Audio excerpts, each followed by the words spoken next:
capítulo 22, la unión de la iglesia. Unión de la iglesia, aunque ahí es muy necesario hacer algunas aclaraciones. Además de los textos bíblicos que menciona ahí, erráis ignorando las escrituras y el poder de Dios, Mateo 22, 29, porque también vosotros traspasáis el mandamiento de Dios por vuestras tradiciones, Mateo 15, 3, y Marcos 7, del 6 al 8, donde dice Cristo, hipócritas, bien profetizó de vosotros Isaías, como está escrito, este pueblo con sus labios me honra, mas su corazón está lejos de mí. Y en vano me honran enseñando como doctrinas mandamientos de hombres, porque dejando el mandamiento de Dios tenéis la tradición de los hombres. Marcos 7, del 6 al 8. Hay que aclarar el uso de la palabra iglesia ahí. Cuando se habla de iglesia desde el punto de vista bíblico, es una en Cristo que tenemos como cabeza al Señor Jesucristo. Obviamente, cuando se habla de unión de la iglesia, pues no se está reconociendo a una iglesia de Cristo, ni a un grupo de iglesias del Señor Jesucristo, ni a un grupo de congregaciones. Esa frase, la unión de la iglesia, es mejor precisarla. La unión, pues, de una religión, por decirlo de alguna manera, o de un grupo de congregaciones que ya se habían apartado porque se había unido con el emperador Constantino a raíz de la convocatoria que él hizo del concilio. Entonces, es muy necesario hacer esa aclaración. No, la verdadera iglesia de Cristo nunca se unió, ni en el pasado, ni en el presente, ni tampoco lo va a hacer en el futuro, porque pues lo dejamos suficientemente claro. Lo que es de Dios, lo que es de los hombres es terrenal, es temporal, está bajo la administración del ser humano, en lo que Dios le permite, obviamente. Hecha la claridad, dice algunos resultados de esa unión. Y entonces hay toda una serie de explicaciones ahí. Un poquito más adelante aparece entre paréntesis el punto 1. Dice las puertas, en el punto 1 un poco más adelante dice las puertas de la iglesia romana o de la congregación romana fueron abiertas de par en par, por lo tanto la distinción entre el cristianismo en la iglesia romana y el mundo fue borrada. Esto empezó en el tiempo de Calixto, pero se ve su desarrollo y efecto en muchas otras iglesias en este tiempo. Entonces, esos párrafos que siguen ahí, dice que las iglesias o las congregaciones romanas tomaron la apariencia y magnificencia de los templos paganos, imitando su pompa.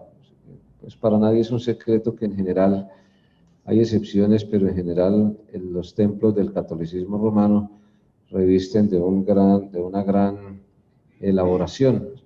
La parte exterior cuenta mucho. El decoro, el arreglo físico, o sea, predomina lo físico. No se le da el énfasis espiritual que Dios da a la relación con Cristo. Entonces hay cosas que van reemplazando la importancia de la relación con Cristo a través de todas estas desviaciones. Y dice que esto es una imitación de las prácticas de los paganos, es decir, de las religiones que habían llegado ahí a Roma, o de los grupos espirituales, grupos que pues obviamente adoraban. Cuando se habla de paganos, se habla de adoración de falsos dioses.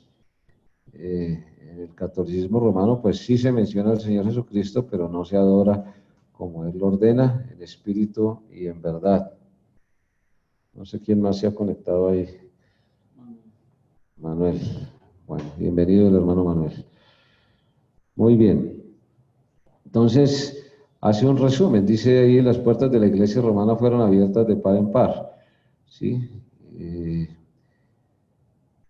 En segundo lugar, los paganos tenían la costumbre de adorar muchos diferentes dioses, pues son muy recordados, muy conocidos hasta cierto punto. En el, eh, en el panteón griego, pues todos esos dioses griegos en el panteón romano, que era una asimilación, tomaron los dioses griegos y los asimilaron. A esos dioses es que se refiere con dioses paganos, valga la redundancia. Zeus, Afrodita, Venus, todos ellos y la gran cantidad de literatura especulativa que hay con relación a eso, pues es bastante conocida. Pero adicionalmente dice que se encuentra en la iglesia romana, al terminar punto 2, la adoración de los apóstoles, aunque ellos hablan de veneración, ¿sí? Pues no es un secreto para nadie que, por ejemplo, el apóstol Pedro o Pablo o Juan o cualquiera de ellos se les aplicó un proceso para adorarlos, cosa que Dios no enseña en su palabra. De los santos, o sea, de las personas apartadas por Dios y para Dios, y se empieza en ese momento un proceso para adorar a la Virgen María, todas las especulaciones que se tenían ya previamente iniciadas. Entonces, todo esto pues desdice de lo que enseña la palabra de Dios. Por eso es tan importante estudiar historia de la iglesia, porque aquí vemos los orígenes. Hoy, pues repito, insisto, no es muy difícil encontrar los orígenes de toda esta gran cantidad de desviaciones, porque pues aunque en Internet no hay una información tan profunda, sí está lo básico. El desarrollo, el 3, también habla de esa forma de idolatría, ¿sí? También habla de esa forma de idolatría y lentamente se fueron multiplicando la cantidad de dioses paganos objeto de adoración. Es muy claro, lo hemos estudiado en otras oportunidades, que la santidad es la acción que Dios ejecuta para ponernos a nosotros los creyentes aparte por Dios y para Dios. El desarrollo jerárquico fue estimulado, el punto 4. Entonces, además de hacer adoración a quienes no merecen y no deben ser objeto de adoración, se estimuló una forma de gobierno jerárquica que pues representó esa unión de la iglesia con el imperio romano. Así sucesivamente vamos encontrando pues toda una serie de desviaciones. Se puede decir, para resaltar más adelante, dice, un poco más adelante dice, las contiendas, un poco más adelante por favor, dice los británicos antiguos, ahí donde dice, será interesante enumerar algunas de las cosas que produjeron la Iglesia Católica, puesto que están tan relacionadas con la unión de la Iglesia y el Estado. ¿Sí? Toda esa parte, al final del siglo II, más de un siglo después, todo eso se hace una enumeración ahí. ¿Sí? Empezaron a enseñar la salvación bautismal, sin bautismo no hay salvación, la madre de todas las herejías. ¿Sí? Y bueno, ahí hay toda una descripción organizada de los cambios que fueron introduciéndose lentamente. ¿Sí? En el punto 6, dice, después de una lucha sangrienta y horrible por el decreto de Focas, Bonifacio III fue declarado obispo universal en el año 606 después de Cristo. ¿Sí? Entonces, frente a todos ese tipo de cambios, pues tuvieron que reaccionar las iglesias del Señor Jesucristo. ¿Sí? En ese caso, pues los donatistas, que eran iglesias de Cristo, que se les conocía bajo ese nombre resistieron todo ese tipo de cambios. ¿Sí? Número 7 dice el poder temporal del Papa. La palabra Papa es una abreviación de padre y fue establecido en el año 754 después de Cristo por la autoridad de un emperador romano, Pepino, que se llamó el padre de Carlomagno. Entonces, fijémonos la gran influencia del poder político para establecer esta serie de variaciones. Son de resaltar. Fijémonos que antes, pues no existía una jerarquía de esa naturaleza. Antes lo que existían, pues eran unos niveles de jerarquía de categoría mucho más reducida, por decirlo de alguna manera. No, aquí ya se está hablando de una persona que ejercía una autoridad religiosa muchísimo más amplia, muchísimo más grande en el sentido de abarcar a muchas más congregaciones. Ya se reconocía que este obispo de Roma, pues tenía la autoridad de gobernar a muchísimas congregaciones y obviamente a muchísimas personas auspiciados o auspiciado mejor por el emperador romano. Un poco más adelante aparece en el punto 2 algunas innovaciones de los católicos. Entonces aparece el otro resumen, ahí aparece otro resumen de 6 puntos.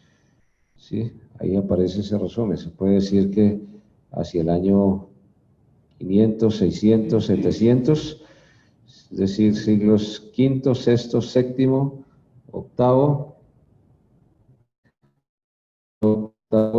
predominan todas estas variaciones impulsadas tanto por las agrupaciones religiosas como también por el Imperio Romano.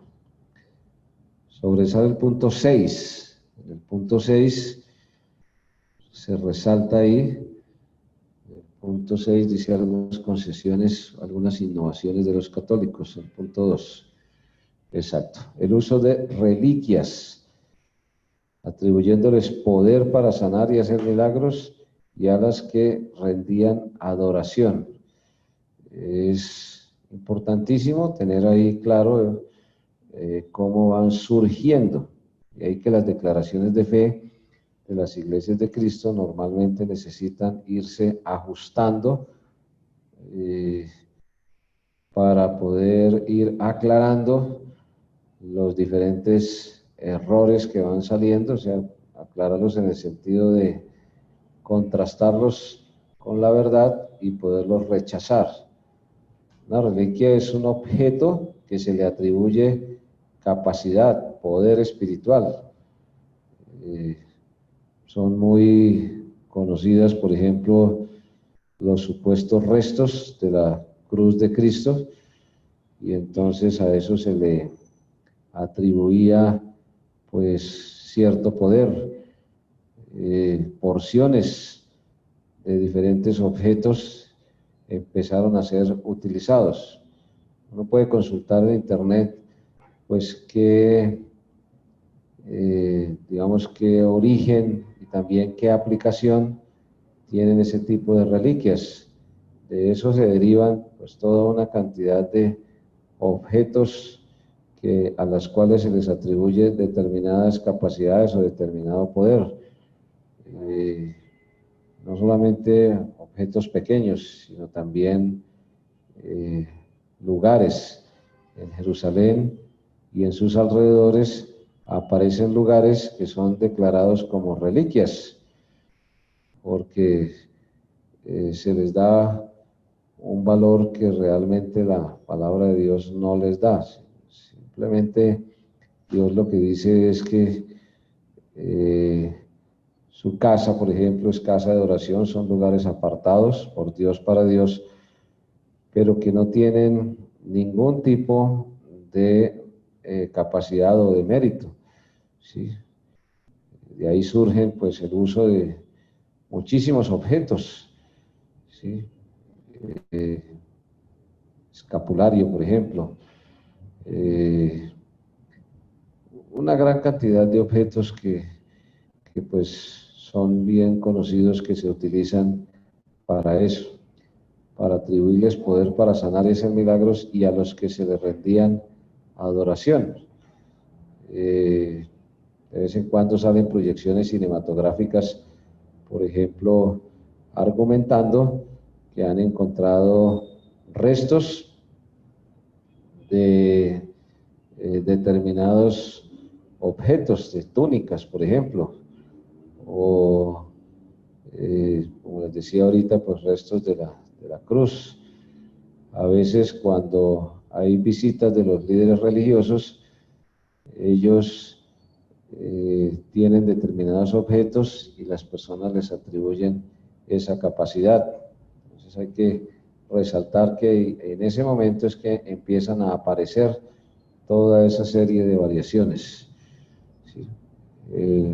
Nosotros sabemos que es la fe en el Señor Jesucristo la que enseña a Dios a través de su palabra, la que puede en determinado momento usarse, la que se debe usar para buscar el poder de Dios. Por eso es que dice, ahora permanecen la fe, la esperanza y el amor. Todo lo que Dios quiera hacer en el ser humano soberanamente, solamente requiere de nosotros fe, esperanza y amor. Porque pues es apenas obvio, unos objetos que están limitados a un grupo de personas, pues no, o a un determinado lugar, ¿sí? Es muy conocido el argumento de que hay personas que quieren ir a bautizarse en el Jordán porque consideran el río Jordán como un lugar con una capacidad espiritual mayor a cualquier otro río de este planeta, en razón de que allí se bautizó el Señor Jesucristo. Como un lugar sagrado, exactamente, eso, como un lugar sagrado, ¿sí?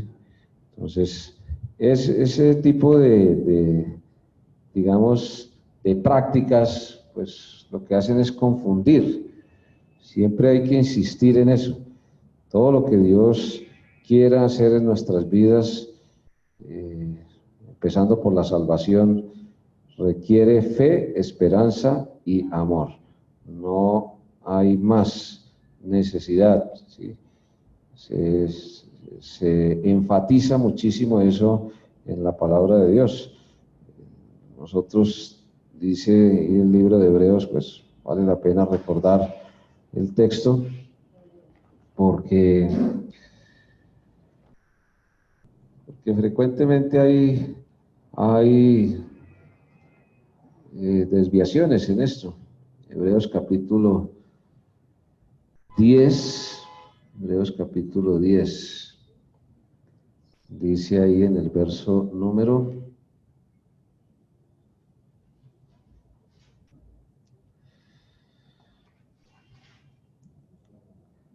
38 y 39, dice, mas el justo vivirá por ¿qué?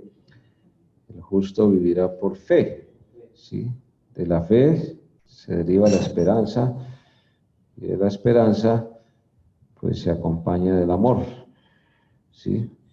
En este punto aquí, donde estamos viendo siglos octavo, séptimo, octavo, pues este uso de reliquias, ¿sí? O de atribuirle a determinados objetos. Hay personas que, por ejemplo, nunca salen de su hogar si no tienen determinado objeto para, entre comillas, sentirse seguros, ¿sí? Es muy claro. Dice que algunas innovaciones estuvieron en embrión. Entonces ahí pues, muchísima claridad.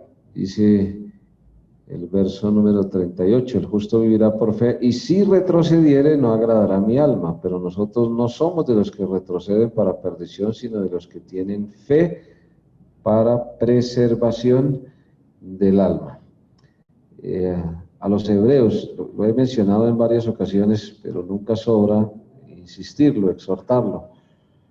les costaba muchísimo la sencillez en el sentido positivo de la palabra, de los servicios de adoración al Señor, de la exposición de la palabra de Dios, es decir, de todo lo que ya se empezó a practicar en el Nuevo Testamento cuando Cristo ya ascendió, quedó su iglesia y ella empezó a ser responsable de llevar el mensaje de salvación y desarrollar las demás obligaciones, compromisos, responsabilidades, propósitos, porque ellos estaban acostumbrados a un altísimo nivel de ceremonias y una gran cantidad de ejercicios y bueno, eso es, aunque es relativamente conocido, pues no es fácil desacostumbrarse. Yo creo que la palabra más adecuada ahí sería como una especie de ritualismo excesivamente externo. No es que la práctica espiritual no deba hacerse siempre de la mejor manera, siempre buscando la forma de que con la ayuda de Dios se pueda avanzar en esto, pero hay que tener cuidado con la parte, o sea, que debe haber un excelente equilibrio entre el fondo y la forma, entre lo interior que es espiritual y lo exterior que es físico. Lo uno no excluye a lo otro, ¿sí? Pues aquí este uso de reliquias, como dice en el verso 6, pues empezó a causar un enorme daño porque se le atribuía poderes a los objetos, ¿sí? Y bueno, eso no ha cambiado, ¿sí? Hay congregaciones que usan, por ejemplo, determinados tipos de flores o determinados tipos de fragancias o determinado tipo de prácticas que simplemente lo que hacen es confundir, tratar, entre comillas, de completar la fe cuando realmente no se necesita. Dios es muy claro aquí, ¿sí? Y el capítulo 11, todo es una gran cantidad de ejemplos donde la fe que obra por el amor, como dice el Señor, es la que definitivamente nos ayuda a avanzar, a mejorar, porque pues es lo que Dios demanda. Muy bien. No sé si hasta aquí hay alguna pregunta o algún comentario, inquietud, aclaración. Bienvenido, hermano André, bienvenido. Dios lo bendiga. Buenas noches, pastor, ¿cómo está? Que Dios lo guarde, hermano. ¿Cómo le ha ido? Bueno, de ahí en adelante, pues todo ese capítulo 22, pienso yo que ya se ha retomado, eh, se ha retomado pues la información histórica que va apareciendo ahí lentamente, se van formando en ese momento, se puede decir, dos grandes corrientes. Sí, una corriente que une las congregaciones con el Estado, que cambia las ordenanzas, que transforma la adoración de una manera terrible porque se empieza a desadorar mártires. Obviamente muchos cristianos fueron perseguidos, hay bastantes testimonios, algunos supremamente crueles, supremamente difíciles, y entonces pues eso es utilizado por Satanás, por el enemigo, y es utilizado también por mentes desviadas que pues llevan a la adoración de esas personas y todo ese tipo de cambios que se empezaron a dar ahí, se empezaron a estructurar, por decirlo de esa manera, y que siglo por siglo se fueron consolidando hasta tener hoy lo que tenemos. Hoy ya tenemos pues unas 4 o 5 vertientes de religiones en el mundo donde las prácticas donde este tipo de prácticas pues son muy frecuentes, son muy comunes, millones de personas se rinden a este tipo de prácticas espirituales que definitivamente lo que traen es confusión, y la confusión pues siempre aleja de Dios, y al alejar de Dios pues se aleja de las bendiciones que Él puede proveer, ¿no? No sé si hay alguna pregunta hasta ahí, hasta ese capítulo 22, para poder iniciar ahí la parte del capítulo 23.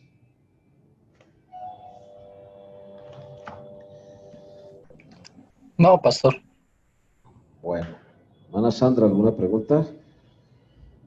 Hermano Manuel, ¿alguna pregunta? Hermano José Alberto García, ¿alguna pregunta? ¿Tiene alguna pregunta? Jerarquía, bueno, muy válida la pregunta. Jerarquía, uno piensa que eso está claro, pero a veces no está suficientemente claro. Es una manera de ejercer cierta autoridad que es dada o delegada, o a veces impuesta, o a veces, como en este caso, son como diversos niveles de autoridad. Tristemente, y me hace acordar de un texto que es bueno aclararlo, en Mateo capítulo 16, aunque es un texto muy conocido, pero últimamente he escuchado algunas interpretaciones que no corresponden a la verdad, porque hay una enorme cantidad de interpretaciones de ese texto. Mateo capítulo 16.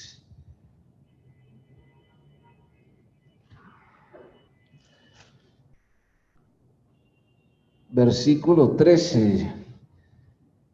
13 dice, viniendo Jesús a la región de Cesarea de Filipo, preguntó a sus discípulos diciendo, ¿quién dicen los hombres que es el Hijo del Hombre? La frase del Hijo del Hombre era una de las favoritas del Señor Jesucristo y enseña sobre su parte humana. O sea, totalmente humano y obviamente también totalmente Dios. El 14 ellos dijeron, unos Juan el Bautista, otros Elías, otros Jeremías o alguno de los profetas. Él les dijo, ¿y vosotros quién decís que soy yo? Pedro pues normalmente tomaba la iniciativa, era una persona bastante dinámica, por decirlo de alguna manera. Dijo, tú eres el Cristo, el Hijo del Dios viviente. Cristo, o sea, el Mesías, el libertador. ¿Sí? Fijémonos el contraste entre el Hijo del Hombre cuando pregunta el Señor Jesucristo y el Hijo del Dios viviente cuando contesta el apóstol Pedro. ¿Sí? Entonces, Pedro está diciendo, no solamente eres humano, sino también has sido engendrado por obra y gracia del Espíritu Santo y por lo tanto el Hijo del Dios viviente. ¿Sí? Esa afirmación le costó al Señor Jesucristo varios intentos de apedreamiento porque pues ellos pues habían endurecido el corazón, una buena parte de del liderazgo espiritual de Jerusalén. Entonces le respondió Jesús, bienaventurado, o sea, doblemente dichoso, eres Simón, hijo de Jonás, ¿sí? Porque no te lo reveló carne ni sangre, o sea, no es una información humana, no es Dios, no es humanamente, no es humano, ¿verdad? La revelación viene de Dios, sino mi Padre que está en los cielos. Y aquí viene una aclaración bien importante. Y yo, cuando dice yo, pues entonces le está diciendo a Pedro, a su iglesia que estaba en ese momento y a toda la humanidad, ¿sí? Que es, o sea, que la fuente es totalmente fidedigna, ¿sí? También, no solamente el Padre, sino que dice también, o sea, lo está reafirmando. Te digo que tú eres, ¿qué? Pedro, o sea, piedrita, ¿sí? Petros, ¿sí? Si hiciéramos una comparación con una edificación de las que ahora se realizan, tú eres una pequeña piedra, ¿sí? Y sobre esta roca, o sea, sobre Cristo, edificaré mi iglesia. Algunos dicen, no, es que Cristo estaba buscando un fundamento humano. Y como estaba buscando un fundamento humano, entonces Pedro es ese fundamento humano que Cristo necesitaba y de ahí en adelante los sucesores de Pedro son también el fundamento humano que Cristo sigue necesitando para desarrollar o para edificar su iglesia. Entonces ahí está la respuesta. Una jerarquía es una delegación de autoridad de una persona, o sea, de mayor a menor, si se mira en un sentido, o de menor a mayor, si se dice en otro sentido. Entonces, cuando muchos dicen, Pedro fue el primer obispo de Roma, ¿sí? Sin tener evidencias de que Pedro haya estado en Roma, porque si Pedro fue obispo de Roma, entre comillas, pues tuvo que estar ahí, tuvo que ser llamado por Dios a una iglesia del Señor Jesucristo, y no existen evidencias bíblicas de que realmente Pedro, ni siquiera hay evidencias de que haya estado funcionando en Roma como siervo de Dios. Y la roca es Cristo, dice, edificaré mi iglesia y las puertas del Hades no prevalecerán contra ella.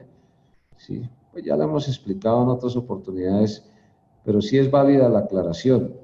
La jerarquía que Dios, o sea, la delegación de autoridad, Cristo la cabeza, la asamblea, ¿sí? Cristo es la roca, la cabeza, la asamblea, y todos estamos sujetos a Cristo y a la asamblea como iglesia del Señor.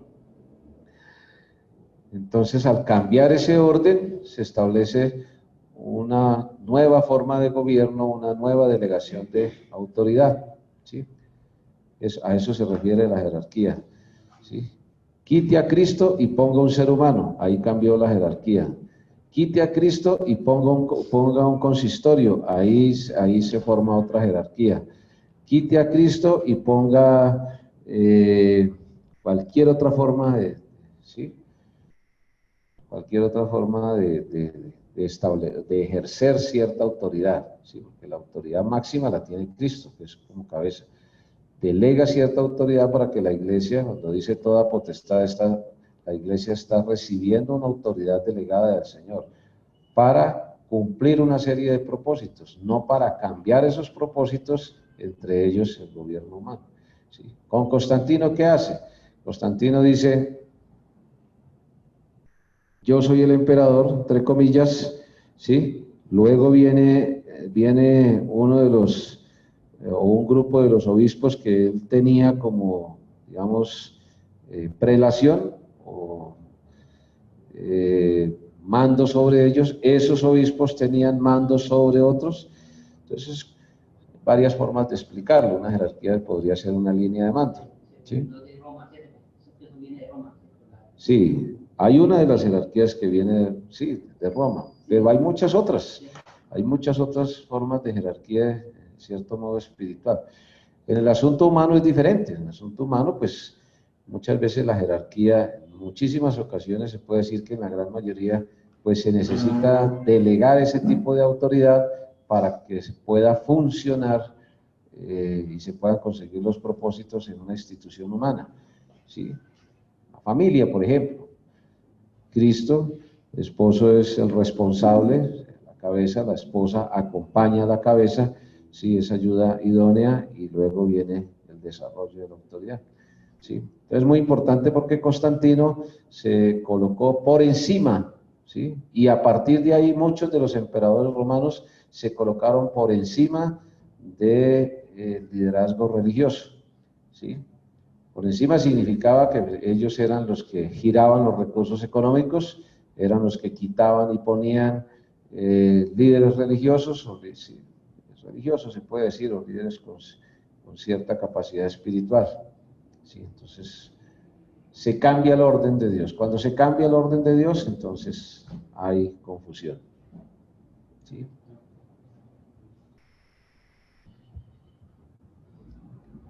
Entonces, para concluir la explicación aquí, si nunca está enseñando Cristo otra, o sea, no está enseñando el Señor Jesucristo otra cosa, nunca se debe cambiar la afirmación de Cristo aquí, ¿sí? No está hablando de nada diferente, sino de que Cristo es la roca, es el fundamento de la iglesia. Si la iglesia no tuviera como fundamento, si la verdadera iglesia de Cristo no tuviera como fundamento al Señor Jesucristo, hubiera desaparecido, en los primeros 300 años hubiera desaparecido. ¿Sí? Ahora, que hay congregaciones locales que se acaban, sí, pero otras siguen, ¿sí? Y es muy claro Dios a través del apóstol Pablo en 1 Corintios capítulo 3, ¿sí? Si quieren lo podemos mirar. Primera a Corintios, capítulo 3.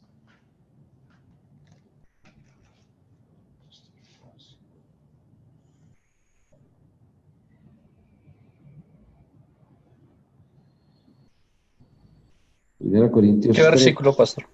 versículos 10 y 11, por favor, si alguien lo puede leer, 10, 11, 10, 11. Conforme a la gracia que me ha Sí, sido dada, yo como perito arquitecto puse el fundamento y otro edifica encima, pero cada uno sí, hermano. mire cómo sobreedifica, porque nadie puede poner otro fundamento que el que está puesto, el cual es Jesucristo. Amén. Claro. Por eso dice, y las puertas del Hades, o sea, ahí equivale al infierno, o la obra de Satanás. Gracias, hermano. Dice muy claramente, no prevalecerán contra ellas. Si la iglesia no estuviera fundamentada en el Señor Jesucristo, sobre Pedro, no, Pedro, es decir, bueno, gloria a Dios por el servicio que Dios a través del apóstol Pedro lo hizo, pero ni Pedro ni ningún ser humano puede ser fundamento de una obra espiritual por las enormes limitaciones que tenemos nosotros como seres humanos. ¿Sí? Es el poder de Dios demostrado en el Señor Jesucristo versus el poder del ser humano. ¿Sí? Un poquito lo que hablábamos el domingo en el mensaje cuando los apóstoles se sujetan, al poder de Dios en la manera como debían sujetarse. Muy bien. No sé si queda claro o no.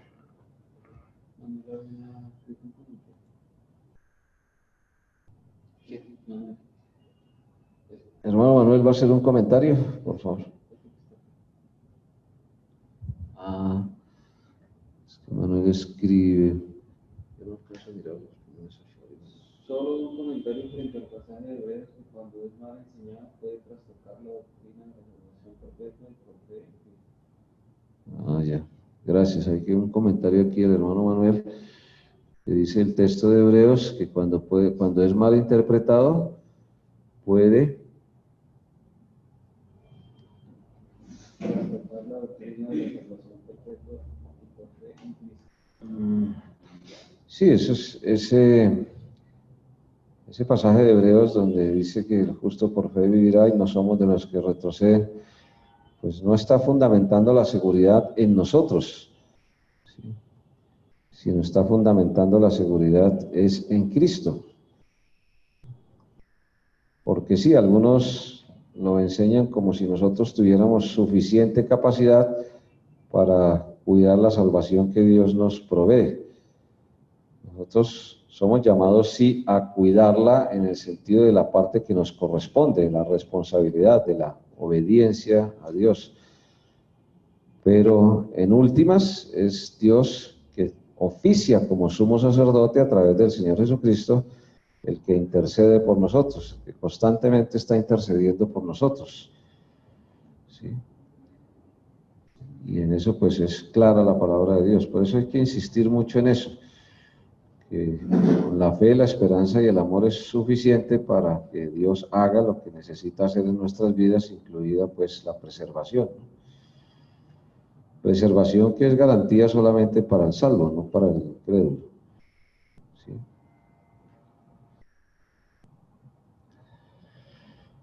Muy bien, gracias.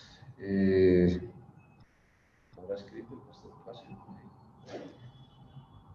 Mientras va llegando el pastor Plácido, vamos a mirar entonces en el capítulo 23, si no hay más inquietudes o comentarios. Otro de los nombres que se utilizaron ya en el siglo VII para las iglesias de Cristo tiene que ver con los paulicianos. Si ustedes han tenido la oportunidad de leer un poco en detalle la información que aparece ahí en el libro, pues nos damos cuenta que este era un grupo de congregaciones que de alguna manera fueron notables en este siglo VII. No aparece un registro digamos, como certero sobre sus, digamos, sus orígenes antes del año 660, o sea, del siglo VII. Aparecen ahí pues una serie de afirmaciones, de enseñanzas, y pues dice aquí que se suponía que ellos existían antes, pero que oficialmente, digamos, empezaron como a darse a conocer o fueron reconocidos muchísimo más en el siglo VII.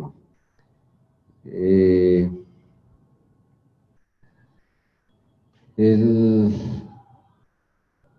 escritor dice ahí, podemos tratar de resaltar una cita que está entre comillas, se llamaron paulicianos porque ellos enfatizaron bastante las enseñanzas del apóstol Pablo, y hasta cierto punto es comprensible porque la mayor parte de las cartas del Nuevo Testamento pues fueron escritas por el apóstol Pablo.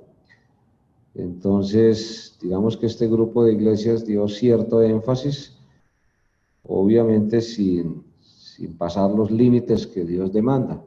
Entonces fueron conocidos por eso, como muchas congregaciones fueron conocidas por aplicar la doctrina correcta del bautismo, como anabautistas y luego bautistas, y así sucesivamente, los montanistas, los novacianos, los donatistas, digamos que terrenalmente tenían como cierta manera de identificarlos, pero que simplemente era un reflejo de que permanecían en las doctrinas que dejó el Señor Jesucristo y que fueron proclamadas también por los apóstoles, y así sucesivamente. Entonces, dice ahí, entre comillas, dice los paulicianos sinceramente, por ahí buscamos una cita entre comillas, por favor. Los paulicianos, un poquito antes de más arriba, perdón.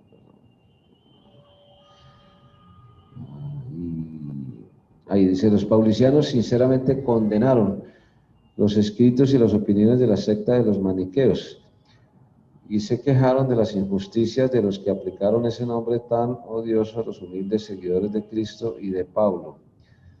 Es decir, se les acusó inicialmente de tener una alianza con los maniqueos. Pues la doctrina maniquea es muy mencionada frecuentemente. Hay varios, digamos, teóricos que los maniqueos hablan de dos principios, el principio del bien, el principio del mal, que son los que en constante conflicto gobiernan, por decir de alguna manera, dicen ellos, pues el universo y todo lo creado.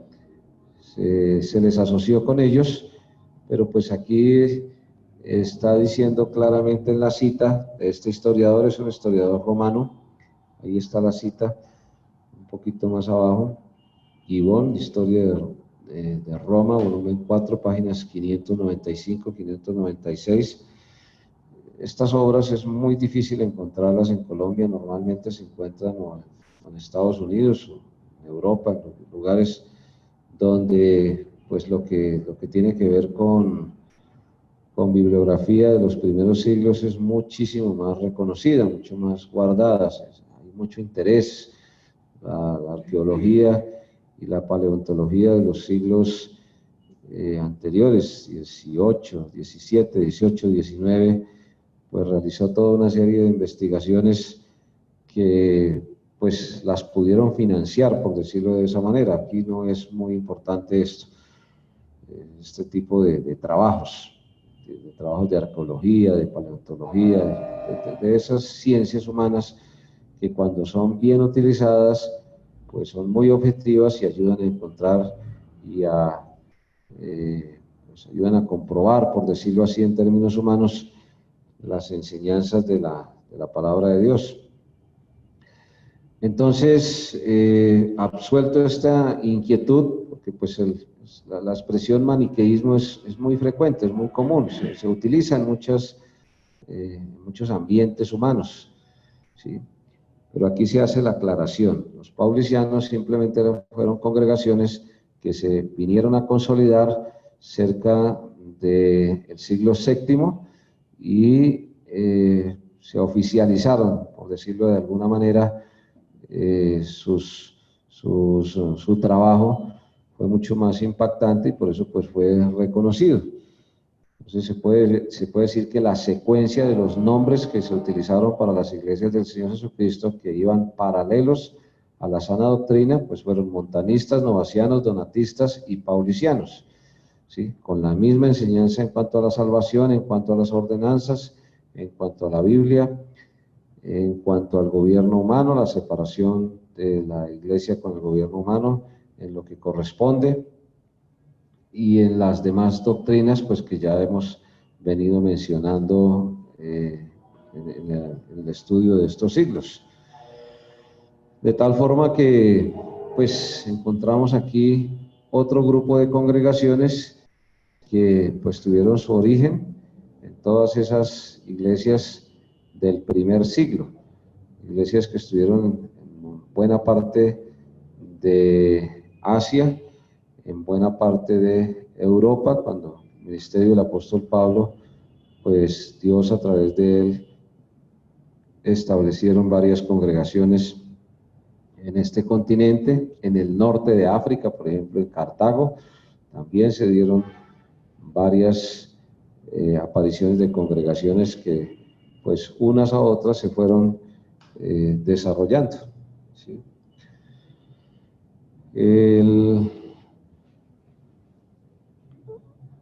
El escritor pues hace una exposición muy resumida, ¿sí?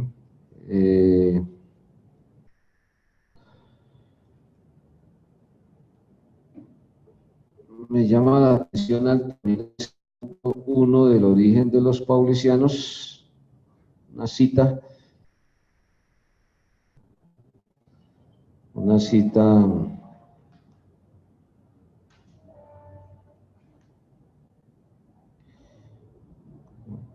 que aparece allí, dice,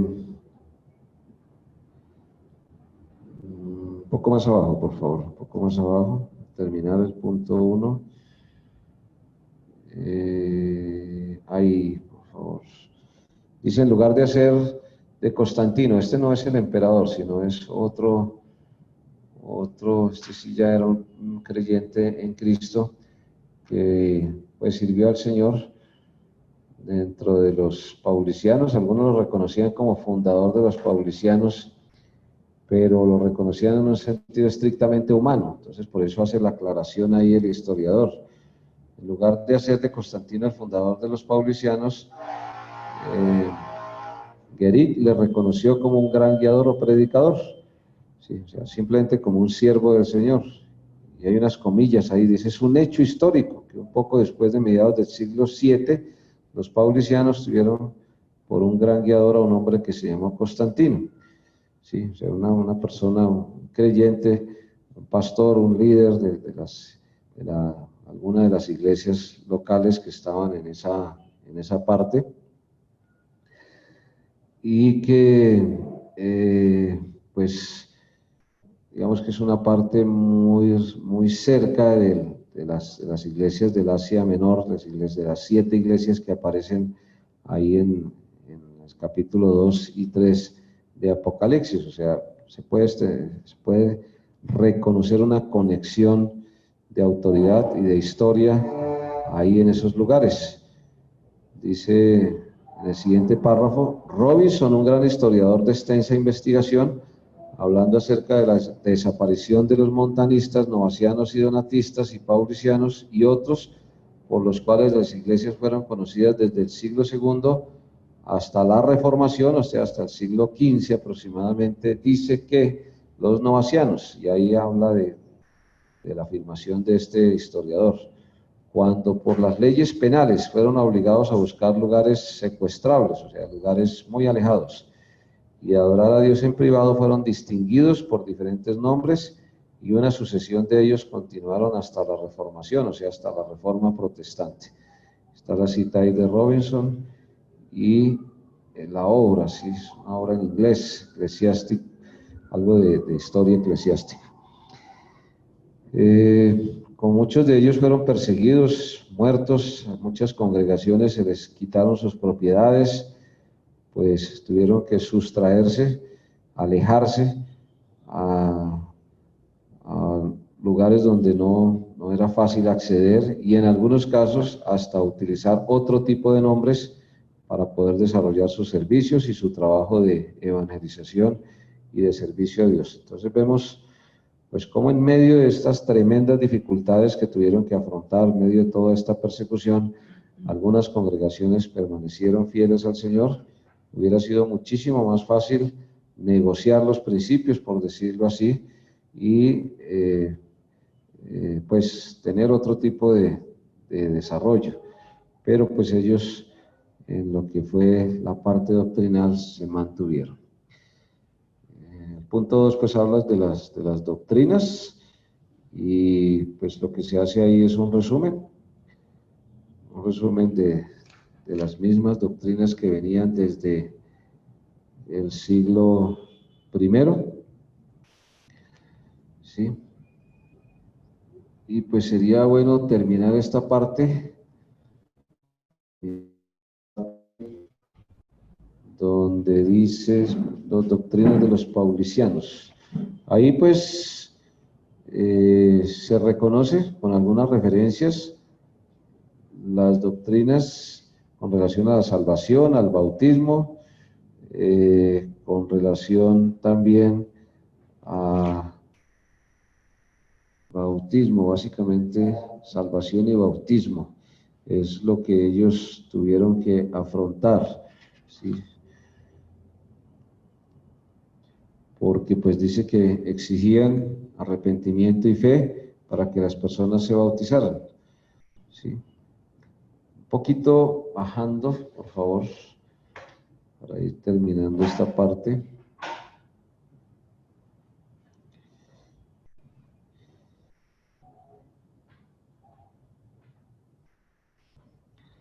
Dice, algunas personas han dicho, busquemos por ahí donde dice algunas personas, ahí por favor, algunas personas han dicho que los paulicianos rechazaron el Antiguo Testamento, pero no es cierto, ¿sí? Como una regla de fe y práctica, ellos no lo aceptaron, obvio, porque ya no estaba, ni ellos ni nosotros estamos bajo la ley. Bajo la ley, la regla de fe y práctica era la ley. ¿Por qué Dios lo diseñó de esa manera? Para demostrarle al ser humano que por su propia capacidad no tenemos la disposición completa 100% de obedecer totalmente la ley de Dios, ¿sí? Y entonces, al encontrarnos en esa condición, nos guía hacia el Señor Jesucristo. La ley sirvió, como regla de fe y práctica para el pueblo judío y pues plenamente demostrado que ellos necesitaban era de Cristo, pero pues toda la confusión que se generó, las desviaciones, pues lo que hicieron fue crear una serie de enseñanzas, tratar de presentarse delante de Dios como cumplidores de la ley cuando realmente no lo eran.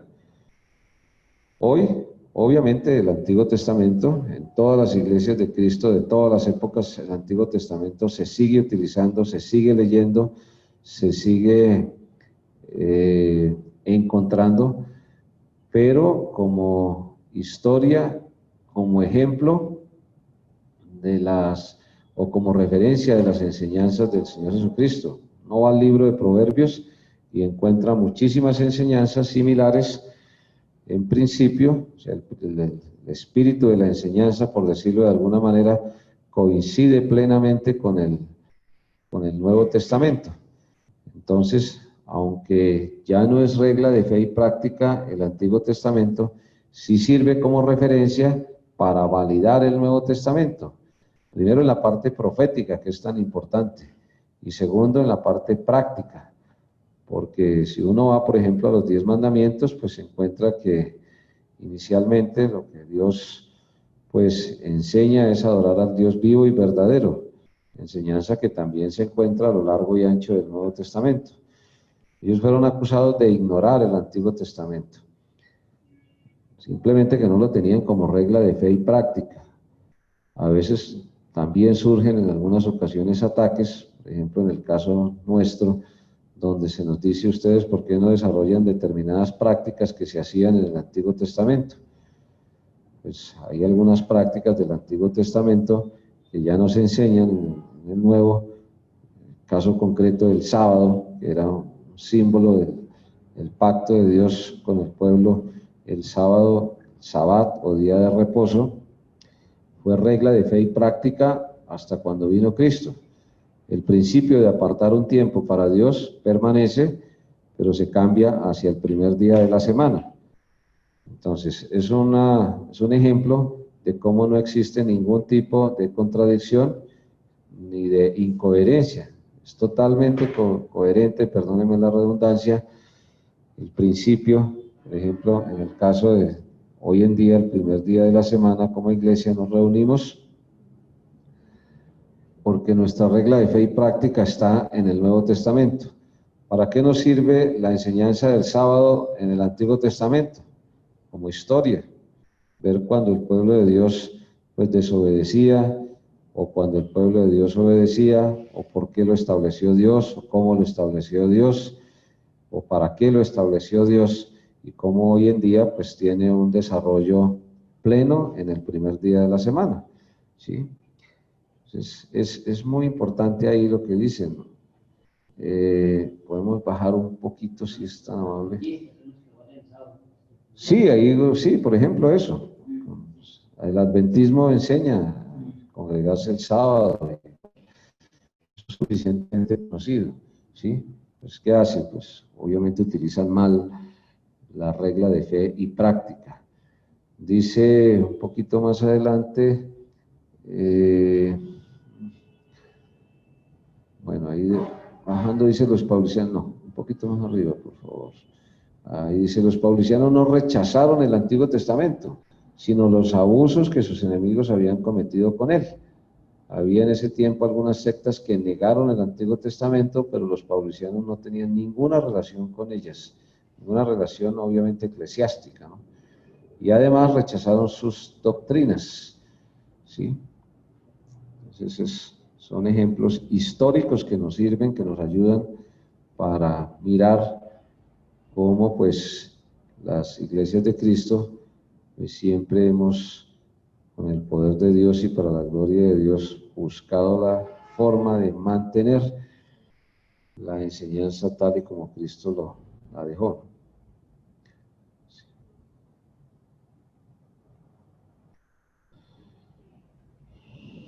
Bueno,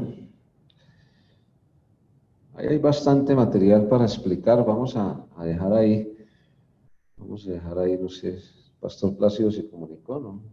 ¿No?